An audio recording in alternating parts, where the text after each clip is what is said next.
కాబట్టి పంచభూతాల నుంచి తప్పించుకోవడం ఏ మానవుడికి అసాధ్యం. మరి మన చేతిలో ఏమీ లేదా, పరిసర వాస్తు ప్రభావంలో మనం పడిపోవాల్సిందేనా అంటే, విధిరాతకు తల వంచాల్సిందేనా అంటే, నీలో సంకల్పం, ప్రయత్నం, అభివృద్ధి చెందాలి అనే ఆలోచన తత్వం ఉంటే మనకు వాస్తు శాస్త్రం అనేది సహాయాన్ని అందిస్తుంది.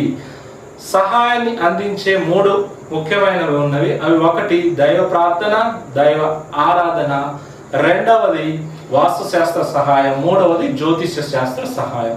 ఈ 3 సహాయాన్ని మనం తీసుకుంటే పరిసర వాస్తు కానీ మనకు పంచభూతాల యొక్క సాన్నిధ్యాన్ని మనకు అందించి వాటి అనుగ్రహాన్ని అందిస్తుంది, కానీ వాటి దోషాలను తప్పిస్తుంది.